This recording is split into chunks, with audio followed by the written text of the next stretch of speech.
말씀 보겠습니다. 우리 베드로후서 1장 1절로 11절까지 말씀입니다. 신약성경 베드로후서 1장 1절로 11절 말씀을 한 절씩 교독하겠습니다. 예수 그리스도의 종이며 사도인 시몬 베드로는 우리 하나님과 구주 예수 그리스도의 의를 힘입어 동일하게 보배로운 믿음을 우리와 함께 받은 자들에게 편지하노니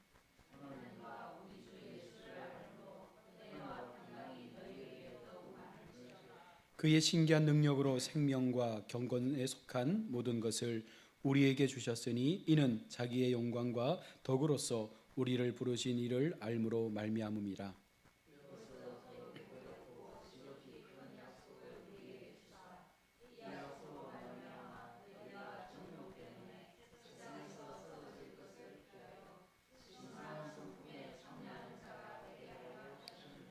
그러므로 너희가 더욱 힘써 너희 믿음의 덕의 지식을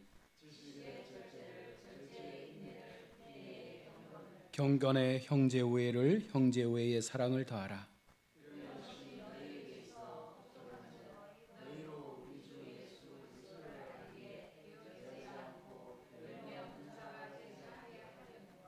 이런 것이 없는 자는 맹인이라 멀리 보지 못하고 그의 옛체가 깨끗하게 된 것을 잊었느니라.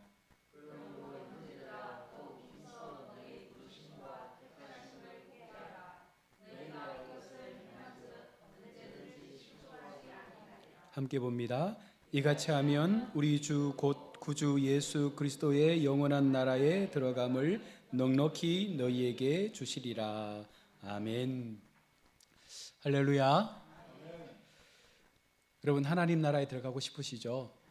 오늘 그 11절에서 그 키를 우리 가운데 주고 있습니다. 이같이 하면 너희에게 하나님 나라에 들어갈 수 있는 길을 주시겠다 말씀을 하셨습니다. 자, 그러면 오늘 말씀하시고 있는 이 같은 그 믿음이 무엇일까? 오늘 우리 함께 말씀 속에 찾아보길 원합니다.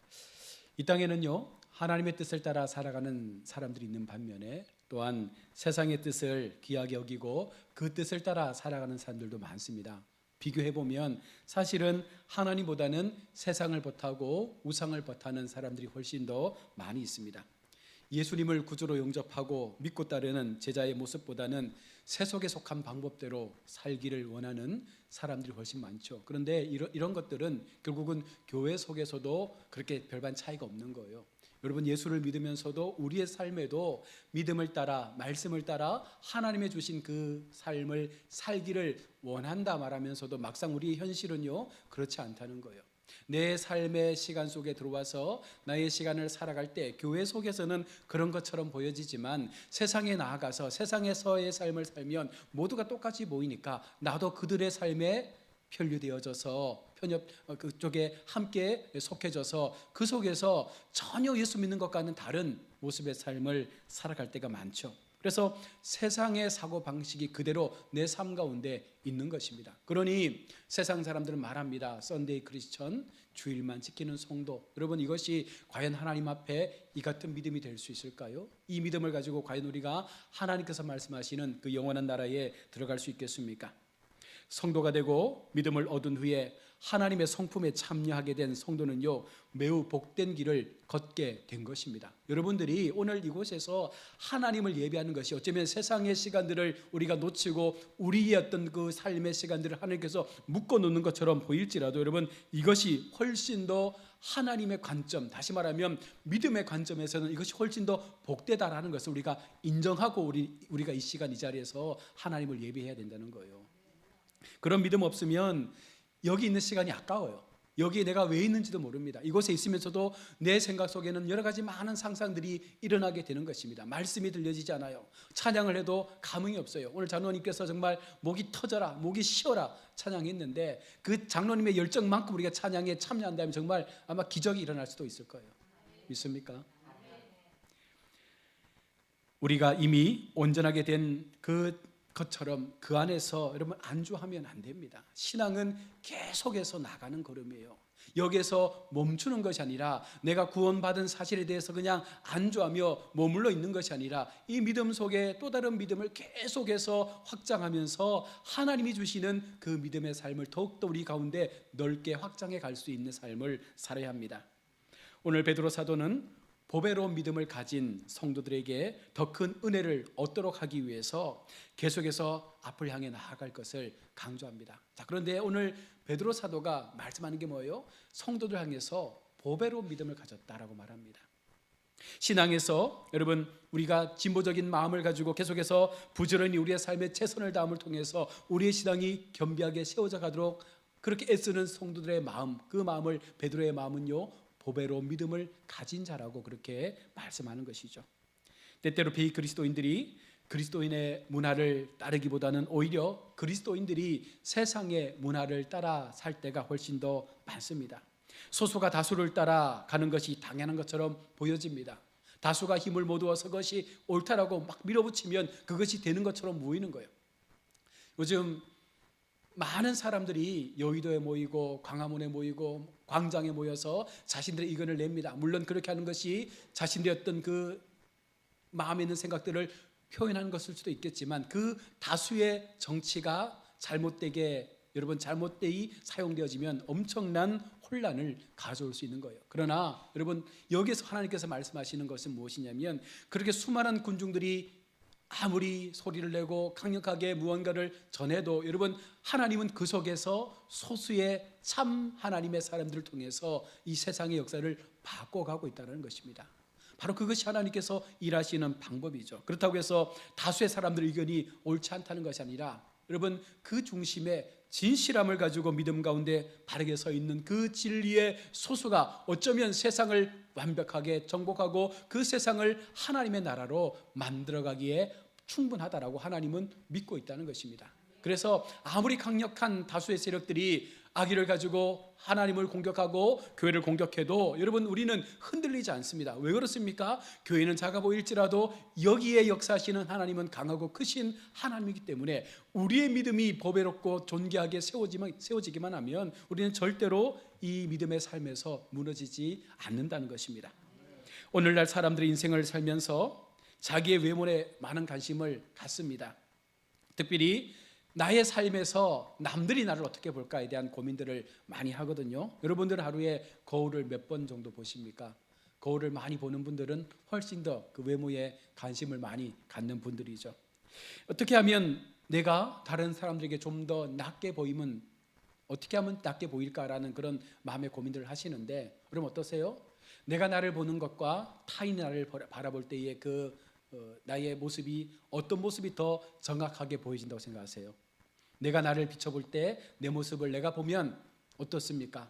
반대로 남들이 나를 평가하는 내 모습은 어떨 것 같아요?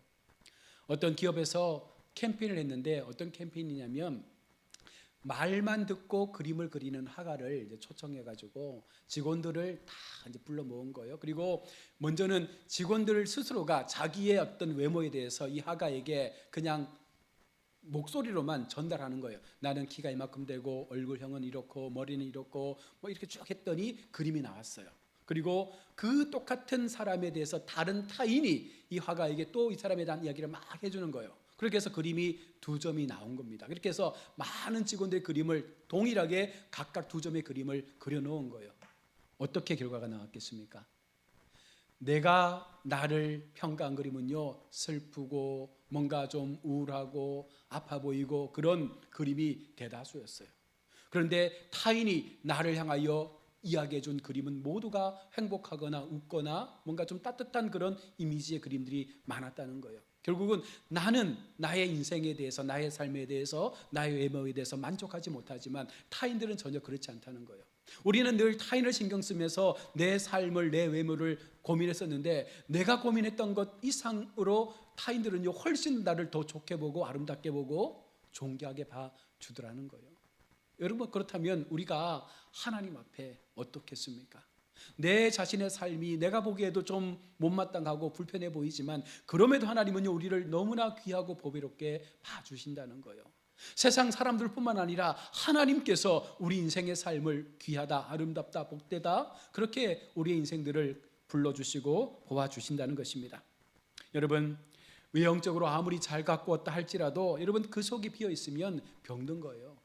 내가 아무리 잘 치장하고 좋은 옷을 입고 있다 할지라도 그 삶의 중심이, 그 마음이 아무것도 없는 빈 깡통이라면 그 삶은요 아무런 의미가 없는 것입니다. 오늘 본문에서 베드로는 보배로운 믿음을 우리에게 말씀을 합니다. 그리고 이 믿음을 어떻게 가꾸어야 하는지에 대해서도 말씀을 하고 있습니다. 우리는 어떻게 이 보배로운 믿음을 가질 수 있을까? 하나님의 백성인 우리가 삶을 살아가면서 겉은 멀쩡해 보이지만 속은 비어있는 모습을 가지고 살아간다면 여러분 그것은 보배로운 믿음이 아니라 주님을 거스르는 삶이에요. 저나 여러분들이나 겉을 보면 멀쩡하지 않습니까? 그렇잖아요. 여기 계신 모든 분들은 그냥 단순하게 겉만 보면 다 멀쩡해요. 그러나 속을 들여다보면 얼마나 골마 있고 아파 있고 속상한 마음들이 있고 여러 가지 많은 이 고통의 마음들이 마음속에 많은지 몰라요. 여러분 그것들을 우리가 하나님 앞에 계속해서 가지고 나아간다면 여러분 그 마음속에 어찌 하나님께서 주시는 보배로운 믿음이 들어갈 자리가 있겠습니까? 하나님을 믿고 살 때에 그 믿음의 출발점은 내 속에 있었던 모든 거짓과 죄악과 탐욕과 더러운 것들을 다 걸러내고 이제는 주님이 주시는 성품으로 내 삶을 하나하나 채워갈 수 있는 마음을 가져야 여러분 그 겉모습과 내면의 모습이 일치가 되는 거예요. 일체가 되어지는 그 믿음을 통해서 우리의 삶은 변화되게 되고 그 변화된 삶을 통해서 하나님 앞에 더 강력한 은혜를 나타내게 되는 것입니다. 주님은 그리스도를 믿는 성도가 보배로운 믿음의 그 가치를 알고 믿음에 합당한 삶을 살아갈 것을 요청하고 있습니다. 어떤 믿음이 보배로운 믿음인가? 먼저 1절과 2절에서 그리스도의 의를 힘입어야 우리가 보배로운 믿음을 가질 수 있음을 말합니다. 그리스도의 십자가에서 대속하신 의의 공로를 우리가 인하여서 우리는 하나님 앞에 세워져 가는 거예요. 사람의 공로, 사람의 노력 아닙니다. 여러분 우리가 예배하는 것, 하나님 앞에 헌금하는 것, 하나님 앞에 봉사하는 그 모든 것들이 내 힘으로 한다라고 믿으시면 안 돼요. 여러분 하나님 앞에 충성하는 모든 삶을 내가 어느 정도 내가 갖췄기 때문에 한다라는 그 교만한 마음들을 버리셔야 되는 것입니다. 하나님은 절대로 그와 같은 삶의 봉사를 받지 않으셔요. 하나님은 철저하게 낮은 자의 삶을 통해서 우리의 마음이 비어지고 그 마음 속에 하나님의 사랑을 통해서 그 마음이 채워지게 될 때 그 모든 섬김과 수고 속에 하나님은 그것을 잘했다라고 충성되다라고 말씀을 하신다는 거죠. 그러니 여러분 우리가 평생의 교회 속에 신앙생활을 하면서 믿음의 시간들을 잘 쌓아왔는데 그 모든 그 삶의 시간들을 우리가 어떤 마음으로 하나님 앞에 나아가느냐, 그것이 나의 믿음을 평가할 수 있는 중요한 기준이 되는 것입니다. 하나님은요 우리에게 은혜로운 이 믿음의 약속을 주셨습니다. 우리는 믿음으로 구원을 받고 믿음으로 하나님을 기쁘시게 하고 믿음으로 의롭다함을 얻었습니다. 중요한 것은 믿음인 거예요. 내가 하나님을 믿는 그 믿음 속에서 이 믿음이 내 속에 들어오게 될 때 이 믿음이 금보다 보배로운 믿음이라고 하나님은 오늘 말씀하고 있습니다. 요즘 금값이 얼마나 비쌉니까? 그 가치 있는 금보다도 훨씬 보배로운 것이 우리의 믿음이다. 여러분 그것을 하나님께서 우리 가운데 말씀하는 거예요. 그러니 교회 속에서 내 마음속에 하나님을 향한 마음이 있다면 내가 교회를 몇 년을 다녔는지, 내가 교회에 얼마나 많이 헌금했는지, 내 가족이, 내 집안이 얼마나 많은 교회에 영향력들을 말했는지, 여러분 그게 중요한 것이 아니라 지금 이 순간 내 마음에, 내 믿음 속에 나는 얼마나 하나님 앞에 그 마음을 하나님의 마음으로 담고자 하는 열망이 있는지, 여러분 그것을 가지고 하나님은 오늘 우리의 마음을, 우리의 믿음을 평가하는 것입니다. 우리가 하나님을 바로 알지 못하면 바른 믿음도 여러분 얻지 못하죠. 내가 생각하는 하나님을 믿는 것 아닙니까? 여러분이 생각하는 하나님을 믿는 거예요. 그래서 우리가 하나님 앞에 기도할 때에도 동일한 것입니다. 내가 기도하는 기도의 모습들이 나의 삶을 위하여, 나의 욕심을 위하여, 나의 어떤 삶의 안위를 위하여 기도하게 되면 그 하나님을 우리가 그렇게 만들어버리는 거예요. 내 삶의 필요를 무조건 채워줘야 하는 하나님을 우리가 믿는다면 그 하나님은 내게 아무런 의미가 없는 것입니다. 여러분 하나님 앞에 우리가 한마디 기도를 하더라도 그 기도의 핵심이 무엇입니까? 나를 살리신 하나님, 내게 믿음을 주신 하나님, 그 하나님 앞에 나의 믿음 없음을 날마다 고백하면서 하나님 그럼에도 내가 주님 앞에 오늘도 기도하오니 내 마음을 받으시고 내 심령의 연약함을 회복하시고 오직 주님 앞에 이 믿음이 금보다 귀한 보배로운 믿음으로 날마다 성장할 수 있도록 나를 붙잡아 주옵소서. 여러분 이것이 내 속에 먼저 일어나야 되는 거예요. 무엇보다 주님 앞에 우리가 우선적으로 요청할 수 있는 강력한 기도는 나의 믿음, 나의 믿음의 연약함을 하나님 붙잡으셔서 조금 더 성장하고 조금 더 강력하게 하나님의 이름을 드러낼 수 있는 그 믿음의 삶으로 나가도록 인도해 달라고 기도해야 하는 것입니다. 우리가 하나님을 안다는 것이 무엇입니까? 우리 하나님 아버지의 그 성품을 아는 거예요. 특별히 그의 아들 예수 그리스도의 본성과 성품에 대해서 지속적이고도 포괄적으로 그 모든 것을 내가 다 믿고 의지하겠다라고 하는 그 믿음의 고백이 우리가 주님을 안다라는 하나님의 알에 대한 고백이 되어야 한다는 것이죠. 이 인식을 통해서 천국에 관한 잘못된 사실을 우리가 구별할 수 있고 거짓 교사와 유혹자들에 대해서 담대하게 우리가 맞설 수 있는 힘도 얻게 되는 거예요. 여러분, 세상에 수많은 사람들이 우리를 유혹하려고 덤벼듭니다. 그때마다 우리가 알고 있는 하나님에 대한 믿음과 지식을 통해서 우리는 그 사람들과 싸워서 이길 수 있는 거예요. 내 속에 침투하는 수많은 죄악과 불의의 모습들 속에 우리가 이것을 깨뜨릴 수 있는 방법도 결국은 내 마음속에 부어주신 하나님에 대한 온전한 믿음과 그 알미, 우리가 입술의 고백을 통하여 그 모든 것들을 우리가 깨뜨려 낼 수 있는 것입니다. 우리가 하나님을 바르게 인식하면 하나님께서 베푸시는 그 사랑이 더욱더 우리 속에 깊이 있게 다가오게 되는 것입니다. 무엇을 깨닫느냐, 여러분, 이것이 중요한 거예요. 평생 예수 믿으면서 나의 신앙 속에 우리가 깨달은 것이 무엇입니까? 우리가 믿어왔던 것이 무엇입니까? 우리가 소망하며 붙잡고자 했던 것이 무엇입니까? 그 믿음의 삶의 시간들을 다시 한번 우리가 돌아보고 나는 지금 보배로운 믿음을 가진 자로 하나님의 의를 믿고 있는지를 점검하셔야 합니다. 두 번째로 3절로 8절에서 보배로운 믿음은요, 성장하는 믿음이어야 된다고 말하는 거예요. 성경에서 말씀하지 않습니까? 어린아이와 같은 자리에 계속해서 머물러 있어서는 안 되죠. 첫사랑의 신앙을 통해서 어린아이의 신앙을 가졌다면 시간이 지나고 세월이 흘러서 내 삶에 예배가 쌓이면 나의 신앙은 성숙해져야 되고 거룩한 자로 여러분 우리가 어린아이에서 성인의 삶으로 자라나야 돼요. 그래서 생각도 사고도 삶의 방법도 방향도 하나님 앞에 그 모습이 조금은 성장된 모습으로 나아가야 그것이 진정한 하나님 앞에 보배로운 믿음이 되는 것입니다. 보배도 깨어야 진짜 보배가 되는 것입니다. 날마다 우리의 신앙을 하나님의 말씀으로 깨워서 그 신앙이 조금씩이라도 자라나는 그 모습이 하나님 앞에 나타나야 돼요. 어떻게 나타낼 수 있습니까? 믿음도 날마다 닦아야 되는 거예요. 날마다 생활의 훈련을 통해서 경건의 훈련을 통해서 날마다 우리의 신앙을 하나님 앞에 빛날 수 있도록 날마다 닦아야 되는 거예요. 보석도 아무리 귀한 보석도요, 그냥 서랍 속에 넣어두면 아무런 가치가 없어요.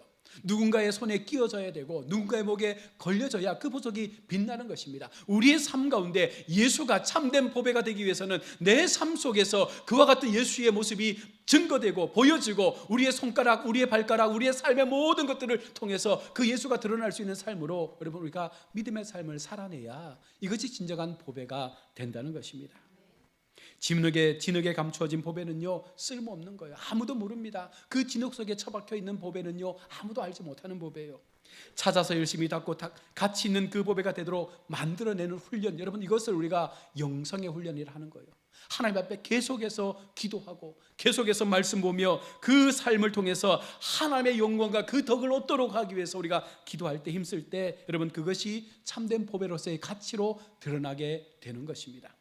오늘 본문 5절로 7절에서 보배로운 믿음을 갖기 위해서 성도가 가져야 할 덕목들에 대해서 쭉 말씀하고 있습니다. 믿음과 덕과 지식과 절제와 인내와 경건과 형제 우애와 사랑을 더하라 라고 말씀하죠.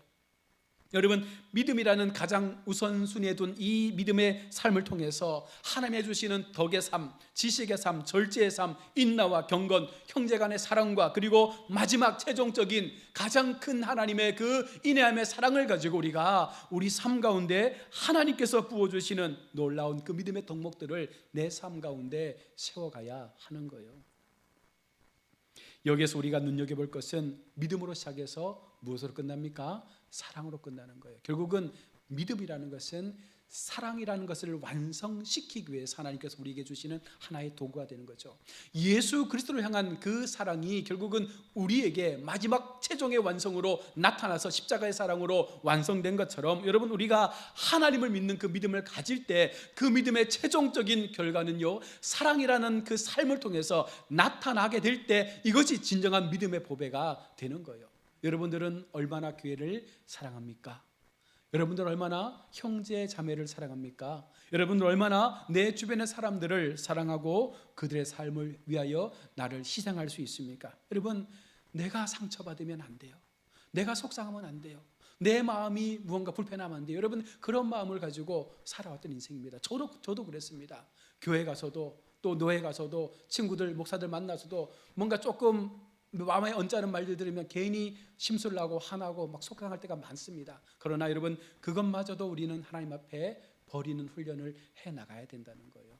믿음이라는 것이 무엇입니까? 그 과정들을 거쳐가는 연단의 시간들인 거예요. 그 시간들을 끝까지 우리가 포기하지 않고 가는 것이 믿음의 여정이 되는 것입니다. 그 여정의 끝에 바로 이 사랑이라는 강력한 도구가 우리를 감싸게 될 때 어느 순간부터 내 삶 속에서 표현되는 모든 것들이 무엇이 되는 것입니까? 예수님은 나를 위해 죽으셨는데, 예수님은 나를 위하여 십자가에 그 심한 고통도 받으셨는데 나도 이쯤이야 견뎌야지, 나도 이쯤이야 하나님 앞에 감사로 펴야지. 여러분, 그런 마음을 가지고 우리가 하나님을 사랑하고 교회를 사랑하며 나가야 하는 것입니다. 이것을 한마디로 예수님의 성품을 닮아가는 것. 우리가 예수님을 닮아가잖아요.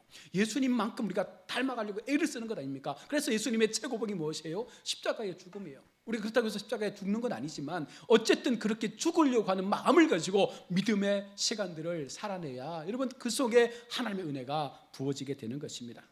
더욱 힘써 믿음으로 덕과 지식과 절제와 인내와 경건과 형제의 우애와 사랑을 여러분 우리가 공급하는 자리에 서야 합니다. 이제는 우리가 받는 사람이 아니라 이제는 그와 같은 사랑을 줄 수 있는 삶으로 열매 맺을 수 있는 그런 성도의 모습을 가질 때 여러분 우리가 진짜 하나님의 거룩한 보배로운 믿음이 되는 것입니다.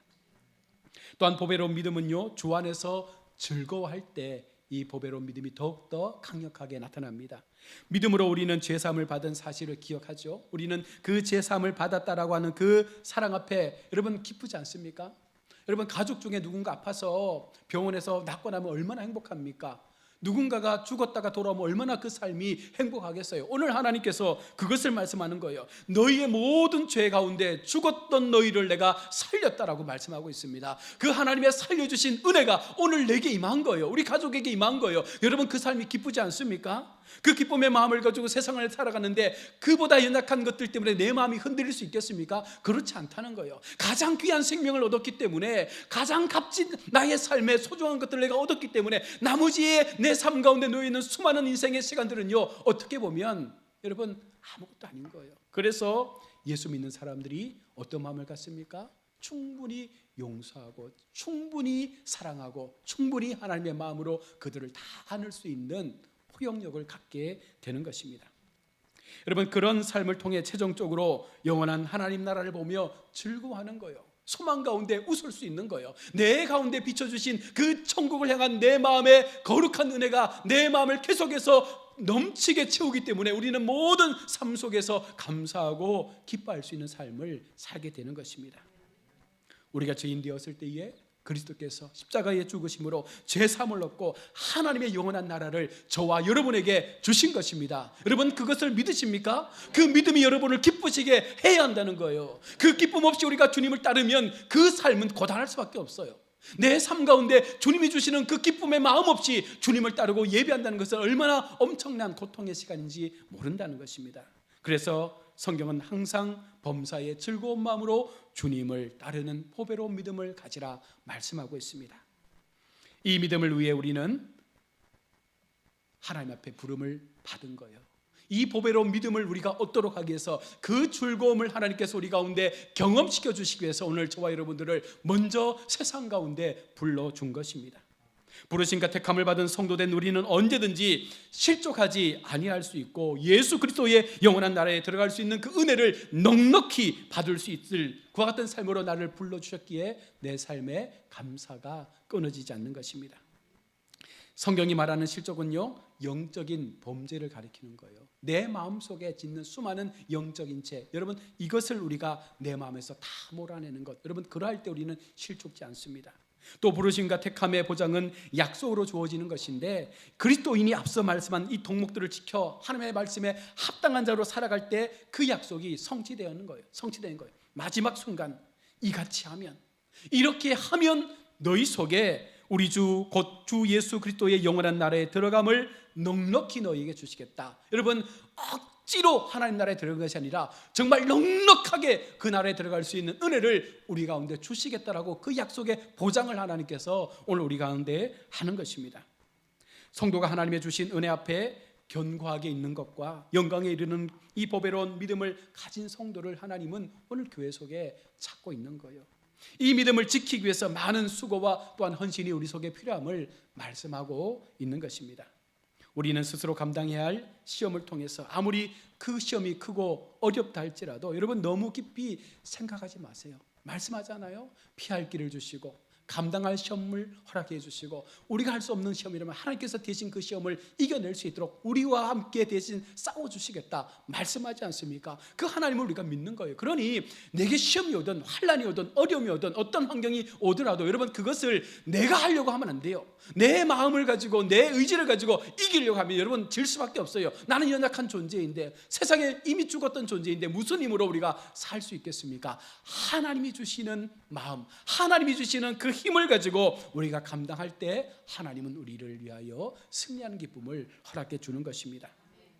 이유는 우리가 당하는 그 고난의 시험보다 더 큰 영광의 유익이 우리 앞에 놓여 있기 때문에 그렇습니다. 그래서 성도는 결코 넘어지려고 해도 넘어지지 않는 거예요. 하나님이 붙잡고 계시니까. 결론적으로 믿음의 보배를 보화로 여기고 여러분 날마다 삶의 변화가 넘치는 이 기쁨의 시간들을 살아가시기를 원합니다.